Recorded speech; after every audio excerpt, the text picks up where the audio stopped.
Good afternoon. நான் doctor MA. Suhail Ahmad, அரசாங்க மருத்துவ அதிகாரிகள் சங்கத்தின் மத்திய குழு உறுப்பினர், தோடு கல்முனை மாவட்ட ஒருங்கிணைப்பாளர். நாங்கள் இன்று இந்த செய்தியாளர் மாநாட்டை நடத்தும் நோக்கம், நாங்கள் கடந்த 4 மாதங்களாக அக்கரைப்பற்று ஆதார வைத்தியசாலையில் ஏற்பட்டிருக்கின்ற தளம்பல் நிலையில் கருத்தில் கொண்டு இன்று ஒரு தீர்வாக நாங்கள் ஒரு தொழிற்சங்க போராட்டத்தை நடத்த முடிவு செய்தோம். ஆனால் சுகாதார அமைச்சும் போலீஸாரும் எங்களுக்கு தந்த உறுதிமொழிக்கமைய இந்த தொழிற்சங்க நடவடிக்கையை நாங்கள் தற்காலிகமாக நிறுத்தியுள்ளோம்.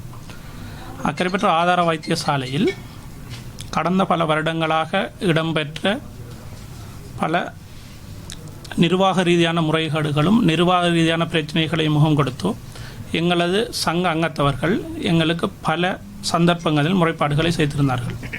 அதன் பிற்பாடு நாங்கள் கடந்த ஜூன் மாதம் அளவில் அந்த காலத்தில் தற்காலிக வைத்திய அத்தியட்சராக கடமை புரிந்த டாக்டர் ஜவாஹிர் என்பவரிடம் பல சுற்று பேச்சுவார்த்தைகளை நடத்த முனைந்தும் அவர் ஒரு விடாப்பிடியாக இருந்ததன் காரணமாக நாங்கள் அந்த சந்தர்ப்பத்தில் ஒரு தொழிற்சங்க நடவடிக்கைக்கு செல்ல நிர்பந்திக்கப்பட்டோம். அவரில் நாங்கள் பல விதமான நிர்வாக முறைகேடுகளை அவதானித்திருந்தோம். முக்கியமாக சொல்லப்போனால் நாடு மிக கடுமையாக கோவிட் நோயினால் பாதிக்கப்பட்டிருந்த சந்தர்ப்பத்தில் 2020 மார்ச் மாதம் வெளியிடப்பட்ட கோவிட் சுற்றறிக்கையை வைத்தியசாலையில் நிறைவேற்றாமல் 2021 எங்களது தொழிற்சங்க நடவடிக்கை நாங்கள் ஆரம்பிக்கும் வரையில் அந்த நடவடிக்கை இழுத்தடிப்பு செய்து இறுதியாக அவசரமாக மாநகர சபை கட்டடத்தில் நோயாளிகளை தற்காலிகமாக ஒரு சிகிச்சை நிலையத்தை உருவாக்கி ஒரு ஃபெசிலிட்டிஸ், அதாவது வசதிகள் அற்ற ஒரு சிகிச்சை நிலையத்தை உருவாக்கி அதன் மூலம் அவசரமாக செய்யப்பட்ட சிகிச்சை நிலையத்தின் மூலம் ஒரு அநியாயமாக ஒரு உயிர் காவு கொள்ளப்பட்டிருந்தது. அதன் பிறகு நாங்கள் எங்களது தொழிற்சங்க நடவடிக்கைகளை மேற்கொண்டு அவரை வைத்தியசாலையிலிருந்து அகற்றிய பின்னர் அரசாங்க மருத்துவ அதிகாரிகள் சங்கம் புதிதாக வந்த வைத்திய அத்தியட்சருடன் இணைந்து ஒரு சிறப்பான கோவிட் சிகிச்சை நிலையத்தை அக்கரைப்பற்று வைத்தியசாலையில் அமைத்து அது தற்போது வரையில் இயங்கிக் கொண்டிருக்கிறது. மேலும் நாங்கள் அக்கரைப்பற்று ஆதார வைத்தியசாலையானது ஒரு வெளித்தோற்றத்தில் ஒரு அபிவிருத்தி அடைந்த வைத்தியசாலையாக காட்டப்பட்டிருந்தாலும் கூட உள்நிலையில் நோயாளிகளுக்கு சிறந்த சிகிச்சை அளிப்பதற்குரிய வைத்தியசாலையாக இருக்கவில்லை. உதாரணமாக, மயக்க மருந்து நிபுணர் கடந்த 2 ஆண்டுகளுக்கு முன்னர் நியமிக்கப்பட்டிருந்தும் ஐசியு அதிதீவிர சிகிச்சை பிரிவு ஆரம்பிக்கப்படுவதற்குரிய அனைத்து வளங்கள் இருந்தும் அதிதீவிர சிகிச்சை பிரிவானது ஆரம்பிக்கப்படாமல் பல வருடங்களாக இழுத்தடிப்பு செய்யப்பட்டிருந்தது. ஆனால் வெளி நபர்களிடமிருந்தும் அரச மருத்துவ அதிகாரிகள் சங்கத்திடம் இருந்தும் வந்த அழுத்தங்கள் காரணமாக அவசரமாக அதிதீவிர சிகிச்சை பிரிவை ஆரம்பிப்பதற்காக ஒரு எத்தனைப்புகள் வைத்திய அத்தியட்சரினால் மேற்கொள்ளப்பட்டிருந்தது. ஆனால் ஒரு மயக்க மருந்து நிபுணர் இல்லாத காரணத்தினால் அந்த அதிதீவிர சிகிச்சை பிரிவானது ஆரம்பிக்கப்படாமல் இழுத்தடிப்பு செய்யப்பட்டிருந்தது. ஆனால் நாங்கள் அரச மருத்துவ அதிகாரிகள் சங்கம் வைத்திய அத்தியட்சரை மாற்றிய பிற்பாடு ஏற்பட்ட சுமூக நிலையின் காரணமாக புதிதாக ஒரு மயக்க மருந்து நிபுணர் வைத்தியசாலைக்கு கொண்டு வரப்பட்டு தற்போது அதிதீவிர சிகிச்சை பிரிவானது இங்கிருக்கும் வைத்தியர்களாலும் சுகாதார சேவைகள் ஊழியர்களாலும் சிறப்பாக தனது பணிகளை செய்து கொண்டிருக்கிறது. மேலும் டாக்டர் ஜவாஹிர் என்பவர் பழைய முன்னாள் தற்காலிக வைத்தியசாலை அத்தியட்சராக இருந்தவர். அவர் இங்கு வேலை செய்த வைத்திய நிபுணர் தொடக்கம் கடைநிலை ஊழியர் வரை அனைத்து ஊழியர்களையும் மிக கடுமையான வார்த்தை பிரயோகங்களினாலும் மிக கடுமையான அடக்குமுறைகளாலும் நிர்வாகம் செய்து வந்தவர். இதன் காரணமாக பல வைத்திய நிபுணர்கள் இந்த வைத்தியசாலையிலிருந்து வெளியேற காரணமாக இருந்தது. அத்தோடு அவரின் சகாவாக இருந்த இன்னொரு வைத்தியர் மூலமும் மற்றைய வைத்தியர்களையும் மற்றைய சுகாதார ஊழியர்களையும் அடக்குமுறை மூலம் கையாண்டு வந்திருந்தார். மேலும் அவர் இங்கிருந்து அகற்றப்பட்ட பின்னர், வைத்தியசாலையிலிருந்து அகற்றப்பட்ட பின்னர் 2021 7ஆம் மாதம் 8ஆம் தேதி நாங்கள் மேற்கொண்டிருந்த தொழிற்சங்க நடவடிக்கை மூலம் அகற்றப்பட்ட பின்னர் 2021 7ஆம் மாதம் 12ஆம் தேதி டாக்டர் ஆசாத் சம்மாந்துறை வைத்தியசாலையின் வைத்திய அத்தியட்சகர் 2 வைத்தியசாலைக்கும் பொதுவாக வைத்திய அத்தியட்சராக சுகாதார அமைச்சினால் நியமிக்கப்பட்டிருந்தார். அதன் பிற்பாடு டாக்டர் ஜவாஹிர் உடனடியாக திருகோணமலை சுகாதார சேவைகள் பணிமனைக்கு கிழக்கு மாகாண சுகாதார சேவைகள் பணிமனைக்கு உடனடியாக இணைப்பு செய்யப்படுத்துவதற்கான கடிதம் வழங்கப்பட்டிருந்தும் போலியான மருத்துவ சான்றலை காண்பித்து 4 வாரங்கள் அவருடைய அப்பாயின்மெண்ட்டை பெறாமல் ஒழித்திருந்து இறுதியாக இனி இயலாத சந்தர்ப்பத்தில் மாத்திரமே போய் அங்கே தனது பணியினை பொறுப்படுத்தியிருந்தார். தற்பொழுது அவர் கிண்ணி ஆதார வைத்தியசாலையில் வைத்தியராக கடமை புரிகின்றார். ஆனால் அவர் தனக்கு இங்கே திரும்பவும் அக்கரைப்பற்ற ஆதார வைத்தியசாலைக்கு வருகை தர வேண்டிய தேவை ஒன்று அவருக்கு உள்ளதால் இங்கே வைத்தியசாலையில் ஒரு தளம்பலான நிலையை ஏற்படுத்துவதற்காக இங்கே இருக்கும் ஒரு சில மருத்துவ ஊழியர்கள் மூலமும் அவரது சகாவான பழைய வைத்திய அதிகாரி தற்போது அவர் வெளி வைத்தியசாலை ஒன்று வேலை செய்து கொண்டிருக்கிறார்.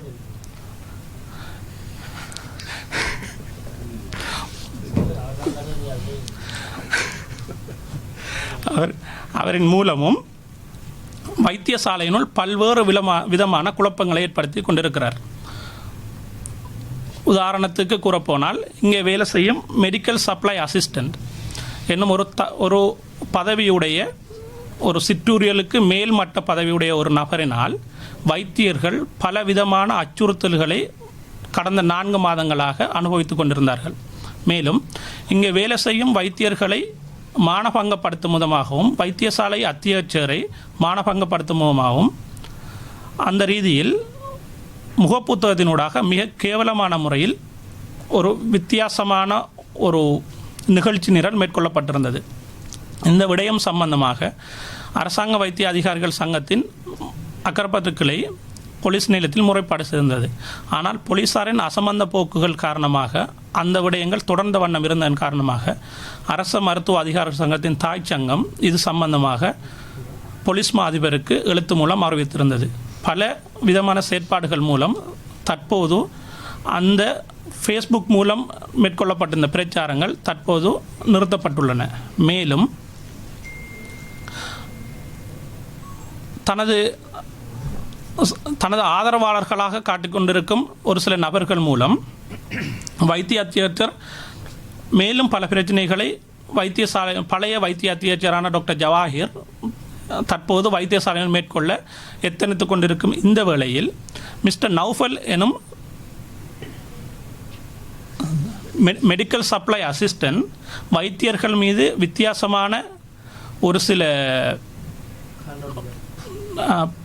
பொய்யான முறைப்பாடுகளை மேற்கொண்டு வைத்தியசாலையை குழப்பம் மேற்கொண்ட நடவடிக்கைகள்னாலும் மேலும் அக்கரைப்பற்று போலீசார் இது சம்பந்தமாக அசம்பந்த போக்கில் இருந்ததன் காரணமாகவும் நாங்கள் இன்று ஒரு உடனடியான தொழிற்சங்க நடவடிக்கைக்கு செல்ல வேண்டிய ஒரு நிர்பந்தத்துக்கு உள்ளாக்கப்பட்டோம். ஆனால் நேற்று எங்களுக்கு சுகாதார அமைச்சிலிருந்து கிடைக்கப்பெற்ற தகவல்களின் அடிப்படையில் உறுதியான தகவல்களின் அடிப்படையில் உடனடியாக முன்னாள் வைத்திய அத்தியட்சகர் டாக்டர் ஜவாஹிருக்கு எதிராக உடனடியாக ஒழுக்காற்று நடவடிக்கைகளை மேற்கொள்வதற்காக விசாரணை குழுவை அமைப்பதாகவும் இந்த பிரச்சனைகளுக்கு காரணமாக ஒருங்கிணைப்பாளராக இருந்த டெக்னிக்கல் ஆஃபீஸர் ஒருவர் உடனடியாக வைத்தியசாலையிலிருந்து இடைநிறுத்தப்படுவதாகவும் மிஸ்டர் நௌஃபல் எனும் மெடிக்கல் சப்ளை அசிஸ்டன்ட் உடனடியாக சுகாதார அமைச்சுக்கு மீள் அழைக்கப்படுவதாக தந்த உறுதிமொழிக்கு அமைவாகவும் கிழக்கு மாகாண சிரேஷ்ட போலீஸ் மா அதிபர் எங்களுக்கு தந்த உறுதிமொழியின்படி எங்களது முறைப்பாடுகள் முறையாக விசாரிக்கப்படும் என்ற உறுதிமொழிக்கு அமையாகவும் நாங்கள் இன்று இந்த தொழிற்சங்க நடவடிக்கையினை தற்காலிகமாக இடைநிறுத்தியுள்ளோம். மேலும் நாங்கள் ஏற்கனவே எங்களது தொழிற்சங்க நடவடிக்கைகளாக குறிப்பிடப்பட்டிருந்த திகதியான 3ஆம் திகதி வரை நாங்கள் இந்த விஷயத்தை டாக்டர் ஜவாஹிருக்கு எதிரான ஒழுக்காட்டு நடவடிக்கைக்கான விசாரணை குழு நியமிக்கப்படுமா என்பதை நாங்கள் உன்னிப்பாக அவதானித்திருந்து அவ்வாறான விடயங்கள் நடைபெறாத விடத்து நாங்கள் மீண்டும் உடனடியாக தொழிற்சங்க நடவடிக்கைக்கு செல்வோம் என்பதனை நாங்கள் தெரிவிக்க விரும்புகிறோம். ஆனால் எந்த விதமான தொழிற்சங்க நடவடிக்கைகள் நடைபெற்ற போதும் நாங்கள் அரசாங்க மருத்துவ அதிகாரிகள் சங்கமானது நோயாளிகளின் பாதுகாப்பை எப்போதும் உறுதி செய்யும் முகமாகவும் நோயாளிகளை பாதுகாப்பை எப்போது உறுதி செய்யும் முகமாகவும் எங்களை தொழிற்சங்க நடவடிக்கை அதனை வரையறுத்துத்தான் காணப்படும் என்பதனை அறிவிக்க தருகிறோம்.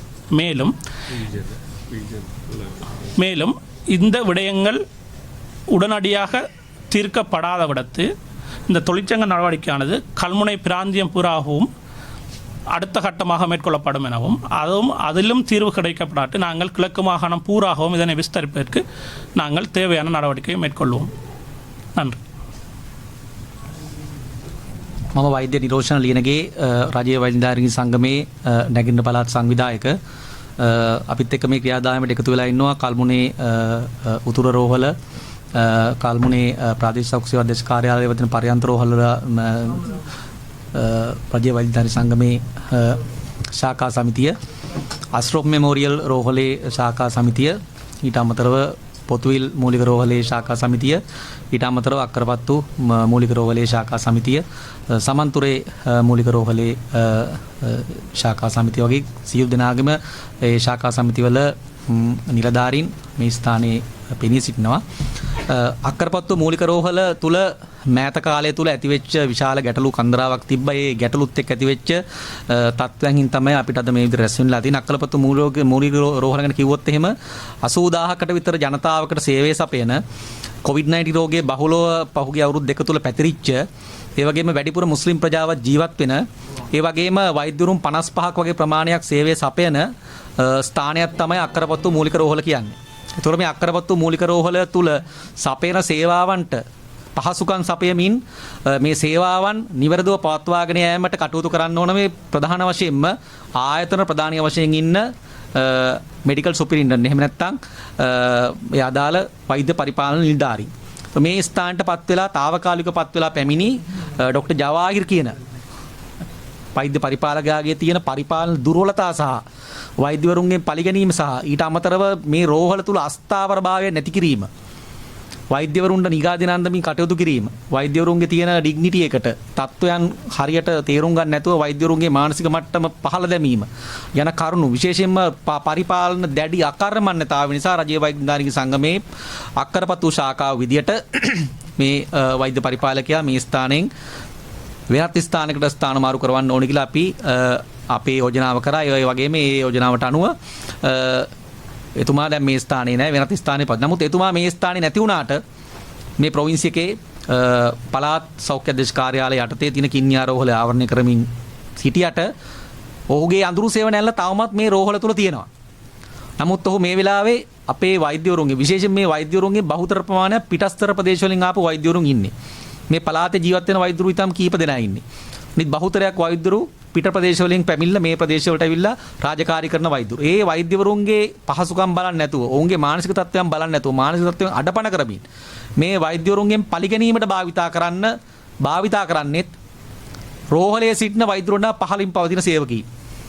මෑත කාලේ වෙච්ච සිද්ධියක් ගත්තට පස්සේ මේ රෝහලට తాවකාලිකව අනුයුක්ත කරන ලද මිස්ටර් නවුෆල් එයා මෙඩිකල් සප්ලයි ඇසිස්ටන්ට් රයිට් අනිත් එක්කෙනා తాවකාලිකව පත් කරන ලද අනිත් පුද්ගලයා මිස්ටර් ජවාත් එයා ටෙක්නිකල් ඔෆිසර් කෙනෙක්. එතකොට මේ දෙන්න ලව්ව තමයි මේ ජවාහිර් කියන පුද්ගලයා මේ වෛද්‍ය පරිපාලකයා මේ රෝහලේ කලින් හිටපු తాවකාලික MS මේ පුද්ගලෝ දෙන්න තමයි භාවිතා කරේ මේ වෛද්‍යවරුන්ගෙන් පරිගැනීමට ලක් කරන්න. කොච්චර පහත් විදියට මේ පරිගැනීමට ලක් කරන්න භාජනය කරාද කියතොත් වෛද්‍යවරුන්ගේ ස්ථානමාරු පවා වෛද්‍යවරුන් පත් වෙලා ඇවිල්ලා වෛද්‍යවරුන් පත් කරන යුනිට් පවා ප්‍රශ්නගත කිරීමේ තත්වයකට මේ පුද්ගලයෝ දෙන්න පත් වුණා. ඒක ඇත්තටම අපිට හාස්‍යයට කරුණක්, සිනහවට කරුණක්. මොකද වෛද්‍ය පරිපාලකෙක් විදියට වෛද්‍ය පරිපාලන විභාග පාස් කරලා ඇවිල්ලා වෛද්‍යවරුන්ගෙන් පරිගැනීම සඳහා භාවිතා කරපු පුද්ගලයන් සම්බන්ධයෙන් අපිට ඇත්තටම හාස්‍යයක් තියෙනවා. අපිට ඒ සම්බන්ධව අපි විශේෂ අප්‍රසාදය පළ කරන මේ අවස්ථාවේදී ඊට අමතරව Facebook සමාජ ජාලා භාවිතා කරමින් වෛද්‍යවරුන්ගේ වැඩ කරන වෛද්‍යවරුන්ගේ විශේෂයෙන්ම සාකා සමිතියේ වෛද්‍යවරුන්ගේ විශේෂයෙන්ම මඩකලපු දිස්ත්‍රික් කෝඩිනේටර් අපේ ડોક્ટર සුහායිල් මේ ප්‍රශ්නෙට විශේෂයෙන්ම ඉන්වෝල්ව් වෙච්ච නිසා ඒ පුද්ගලයාගෙන් තනි කරලා පරිගන්න සමාජ ජාලා දැඩි ලෙස භාවිතා කරා ඊටාම පිළිකුල් සහගත ලෙස සමාජ ජාලා භාවිතා කරමින් හැම මඩ ප්‍රහාරයක්ම එල්ල කරා.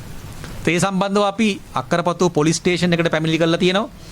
ඊට අමතරව ડોક્ટર සුහායිල්ට විරුද්ධව ડોક્ટર සුහායිල් මරණ තරජන කරා කියලා බොරු පැමිණිලි කීපයක් අක්කරපත්තුව පොලිසියට යොමු කරමින් පොලිසිය Taman වෛද්‍යවරයෙක් යයි නොමග යවමින් මෙම නවුෆල් කියන මෙඩිකල් සප්ලයි ඇසිස්ටන්ට් කටයුතු කරලා තියෙනවා. ඒ සම්බන්ධව පොලිසියට අපි කම්ප්ලේන්ට් කරලා තියෙනවා.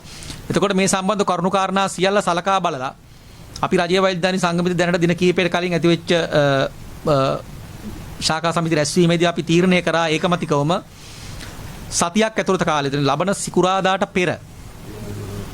සිකුරාදාට පෙර මෙම පුද්ගලයන් දෙදෙනා මෙම රෝහලෙන් ඉවත් කිරීම සහ ડોક્ટર ජවාහිට විරුද්ධව තියෙන පැමිණිලිව සඳහා සෞඛ්‍ය අමාත්‍යාංශයේ නිසි ක්‍රමවේද යටතේ පැමිණිලි විභාග කිරීම විමර්ශනයක් විධිමත් විමර්ශනයක් ආරම්භ කරන ලෙස අපි දන්වා යවලා තියෙනවා සෞඛ්‍ය අධ්‍යක්ෂක ජෙනරාල්ට රජයේ වෛද්‍ය සංගමේ මෞෂාකා විසින් ඒ සම්බන්ධව දන්වලා තියෙනවා. එතකොට ඒ තත්වයන් සිදුුනේ නැතිව හොත් ලබන සිකුරාදා පෙර අපි මේ කලාපය තුල දැඩි වෘත්ති සමිති ක්‍රියාමාර්ගයට යන බව අපි දන්වලා තියෙනවා. එතකොට මේ පොලිසියට පැමිණිලි කරන ලද පැමිණිලි පොලිස් ස්ථානාධිපති නොමග යවමින් පොලිස් ස්ථානාධිපති භාවිතා කරමින් වෛද්‍යවරුන්ගෙන් පරිගැනීමට ලක් කිරීමට මේ ජවාහිර් කියන පුද්ගලයා මේ රෝහලෙන් පිට ඉඳගෙන තවමත් මේ රෝහල අසාර්ථක කිරීමට මේ රෝහලේ කටයුතු එදිනදා කටයුතු දෛනික කටයුතු අසාර්ථක කිරීමට දැඩි ප්‍රයත්නයක නිරත වෙනවා. ඒ සම්බන්ධ රජයේ වෛද්‍යධාරි සංගමයේ විදියට නැගිටින පළාත් සංවිධායක විදියට ඒ වගේම අක්කරපත්තුව ශාඛා සමිතිය විදියට දැඩි අපි අවධානයෙන් ඉන්නේ. ඒ සම්බන්ධව අපි ගත හැකි සියලුම ක්‍රියාමාර්ග ගන්නවා. එතකොට පොලිසියට බොරු පැමිණිලි කරමින් මේ නිරන්තරයෙන් කරන පැමිණිලි නිසා අපේ වෛද්‍යවරුන් අපහසුතාවයට පත් කරමින් මේ කරන කටයුත්ත නිසා අපේ දැඩි විරෝධය පාමින් අද දවස තුල කල්මුනේ රීජන් එකේ සියලුම රෝහල් ඉදිරිපිට අපි සංවිධානය කළ තිබුණ වෘත්ති සමිති ක්‍රියාමාර්ගයක් ප්‍රොටෙස්ට් එකක් ඊට අමතරව අක්කරපත්තු මූලික රෝහලේ අපි සංවිධානය කළ තිබ්බා වැඩ වර්ජනයක් පැය 4ක. එතකොට ඊයේ දින නැගිටින පළාත් සංවිධායක ලෙස මම සහ නැගිටින පළාත් ජ්‍යෙෂ්ඨ නියෝජ්‍ය පොලිස්පතිතුමා සමග ඇතිවෙච්ච සාකච්ඡාවේදී කරුණු හුමාරුවේදී එතුමා පැහැදිලිව සඳහන් කරා මට අක්කරපත්තුව රෝහලට අක්කරපත්තුව ASP යොමු කරලා විශේෂ විමර්ශනයක් සිදු කරන බවට රෝහල තුරට ඇවිල්ලා. තුරක් බලාපොරොත්තු ඒ විමර්ශන සිදු කිරීම සහ ડોક્ટર සුහායිල් සම්බන්ධව ඇතිවෙච්ච සමාජ ජාලා කරපු අපහාසාත්මක ප්‍රකාශ සම්බන්ධයෙන් නිවැරදිව නීතිය ක්‍රියාත්මක කිරීම තමයි අපිට අවශ්‍ය. මම හිතන්නේ ඒක අද දින ඒක පටන් ගත්තා.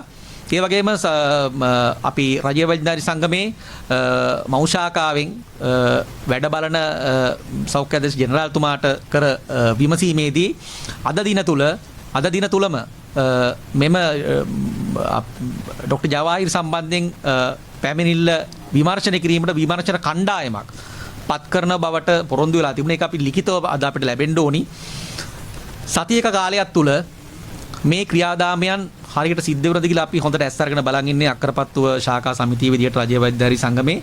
එතකොට මේ සිකුරාදා වෙන විට මේ ඉන්ක්වයරි ටීම් එක අදපත් කරන ඉන්ක්වයරි ටීම් එක මේ රෝහල් භූමියට එන්න ඕනි. අදාළ පුද්ගලයන්ගේ ස්ටේට්මන්ට් ගන්න ඕන. ඒකේ ක්‍රියාවලි වෙන්න ඕන.